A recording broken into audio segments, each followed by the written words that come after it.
திருவள்ளூர் மாவட்டம் கும்மிடிப்பூண்டி அருகே ஆதம்பாக்கத்தை சேர்ந்த 8 வயது சிறுமியை ஜூலை 12ஆம் தேதி பள்ளி முடிந்து பாட்டி வீட்டிற்கு சென்றபோது மர்ம நபர் ஒருவர் வலுக்கட்டாயமாக கடத்தி சென்று பாலியல் வன்கொடுமை செய்துள்ளார்.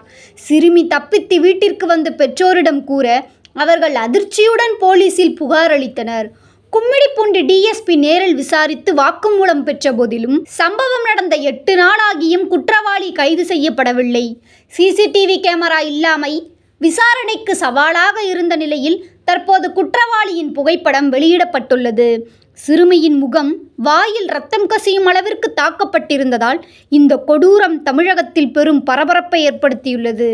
மக்களிடையே நீதிக்காக போராட்டங்களும் எழுந்துள்ளன. இதில் சட்ட ரீதியாக செக்ஷன் 64 ஆஃப் BNS ஆக்ட் குழந்தையை கடத்துதல், செக்ஷன் 70 ஆஃப் BNS ஆக்ட் குழந்தையை தாக்கி காயம் ஏற்படுத்துதல், செக்ஷன் 73 ஆஃப் BNS ஆக்ட் மிரட்டல் மற்றும் பயமுறுத்துதல், செக்ஷன் 88 ஆஃப் BNS ஆக்ட் 18 வயதிற்குட்பட்ட பெண்ணை பாலியல் வன்கொடுமை செய்தல், செக்ஷன் 4 ஆஃப் போக்சோ ஆக்ட் பாலியல் வன்முறை, செக்ஷன் 5 and 6 போக்சோ ஆக்ட் கடுமையான பாலியல் வன்முறை போன்ற சட்டங்களின் கீழ் வழக்கு பதிவு செய்யலாம்.